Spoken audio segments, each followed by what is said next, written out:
Hi hello வணக்கம், welcome to பிரிஸ் vlogs and டென்டிஸ் கிச்சன்.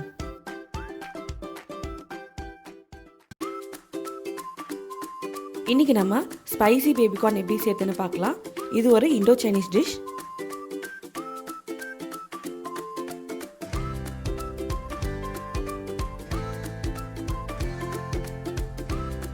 அதுக்கு தேவையான பொருட்கள்: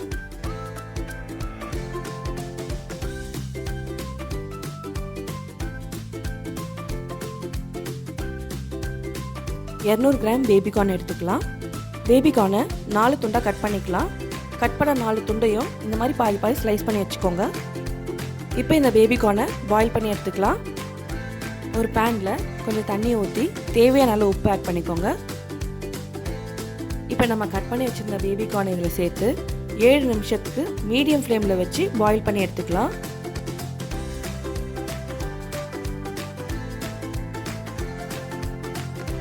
ஏழு நிமிஷத்துக்கு அப்புறம் நம்ம பேபிகார்னை எடுத்து வேற ஒரு பாத்திரத்தில் மாற்றி ஆற வச்சிடலாம். இப்போ இதில் 2 டேபிள் ஸ்பூன் இஞ்சி பூண்டு விழுது ஆட் பண்ணிக்கலாம்.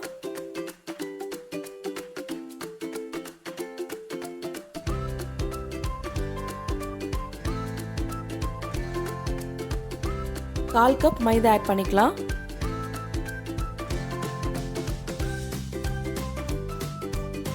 கார்ன்ஃப்ளவர் பவுடர் 1/4 கப் ஆட் பண்ணிக்கலாம். தேவையான அளவு உப்பு ஆட் பண்ணிக்கலாம். இப்போ இதில் கொஞ்சம் தண்ணி விட்டு எல்லாத்தையும் நல்லா மிக்ஸ் பண்ணி வச்சிடலாம்.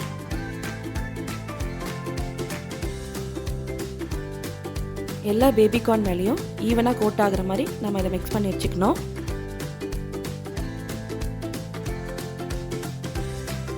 மிக்ஸ் பண்ணியாச்சு.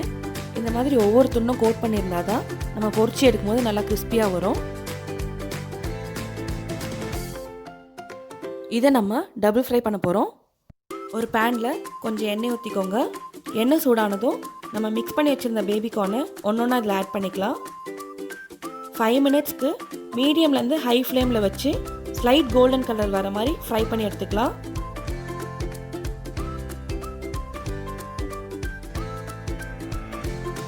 இந்த மாதிரி ஸ்லைட் கோல்டன் கலர் ஆனதும் நம்ம அதை வெளியே எடுத்துடலாம்.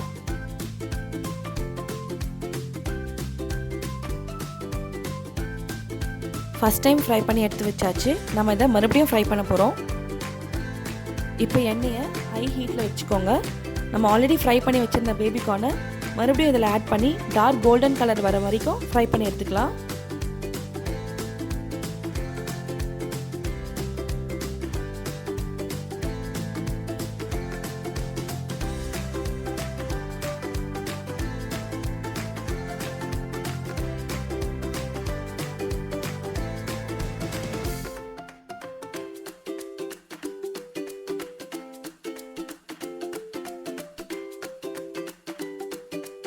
இந்த மாதிரி டார்க் கோல்டன் கலர் ஆயிருக்கணும். இப்போ நம்ம இதை வெளியே எடுத்துடலாம். நாம இதை டபுள் ஃப்ரை பண்ணுறதுனால பேபிகார்ன் நல்லா கிறிஸ்பியாக இருக்கும். இப்போ ஒரு பேனில் 3 டேபிள் ஸ்பூன் ஆயில் விட்டுக்கலாம். எண்ணெய் சூடானதும் 2 டேபிள் ஸ்பூன் இஞ்சி பூண்டு பொடியை நறுக்கி ஆட் பண்ணிக்கலாம்.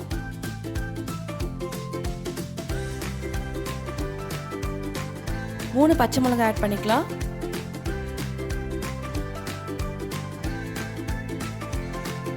எல்லாத்தையும் நல்லா மிக்ஸ் பண்ணிக்கோங்க.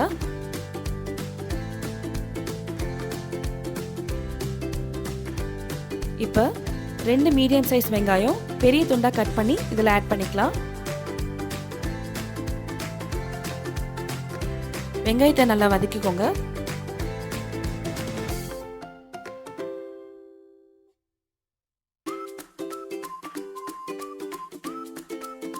வெங்காயம் வதங்கினதும் ஒரு மீடியம் சைஸ் குடமிளகா பெரிய துண்டா கட் பண்ணி இதில் ஆட் பண்ணிக்கலாம். எல்லாத்தையும் நல்லா மிக்ஸ் பண்ணிக்கலாம்.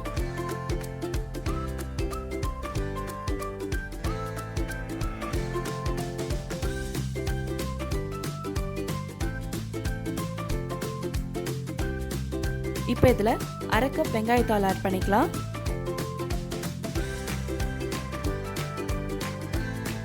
1 tablespoon red chilli powder add பண்ணிக்கலாம். 1 tablespoon red chilli powder add பண்ணிக்கலாம். 1 tablespoon garam masala add பண்ணிக்கலாம். 1 டேபிள் ஸ்பூன் தனியா பவுடர் ஆட் பண்ணிக்கலாம். 1 டேபிள் ஸ்பூன் கல்பாசி பவுடர் ஆட் பண்ணிக்கலாம். 1 டேபிள் ஸ்பூன் ஜீரா பவுடர் ஆட் பண்ணிக்கலாம். 1 டேபிள் ஸ்பூன் தனியா பவுடர் ஆட் பண்ணிக்கலாம். 1 டேபிள் ஸ்பூன் வெச்சிலி பவுடர் ஆட் பண்ணிக்கலாம்.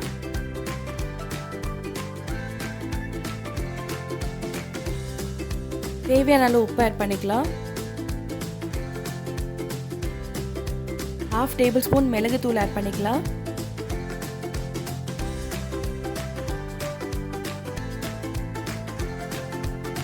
1 tablespoon tomato sauce add பண்ணிக்கலாம்.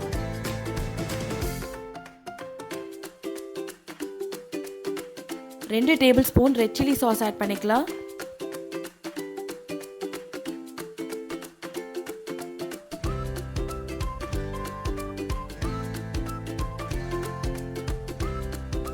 1 டேபிள் ஸ்பூன் வினிகர் ஆட் பண்ணிக்கலாம். வினிகர் இல்லைன்னா 1 டேபிள் ஸ்பூன் அளவு லெமன் ஜூஸ் ஆட் பண்ணிக்கலாம். 1 tablespoon soya sauce add பண்ணிக்கலாம்.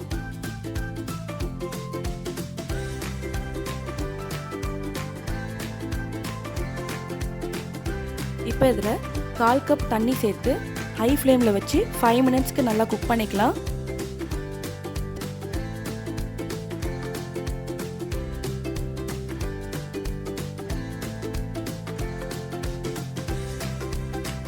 இப்போ இதில் 1 டேபிள் ஸ்பூன் சுகர் ஆட் பண்ணிக்கலாம்.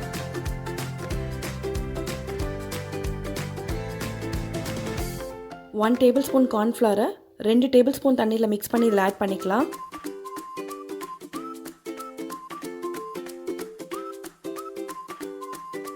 இது நல்லா திக்காகிற வரைக்கும் பாயில் பண்ணிக்கலாம். இந்த மாதிரி திக் கன்சிஸ்டன்சி வந்ததும் நம்ம ஃப்ரை பண்ணி வச்சுருந்த பேபி கார்னை இதில் ஆட் பண்ணிக்கலாம்.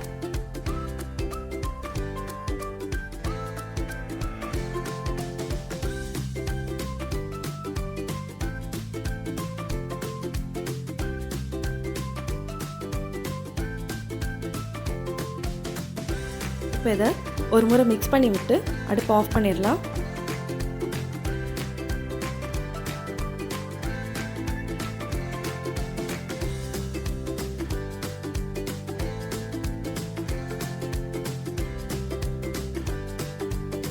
அவ்வளோதான், நம்ம ஸ்பைசி பேபி கார்ன் இப்போ ரெடி.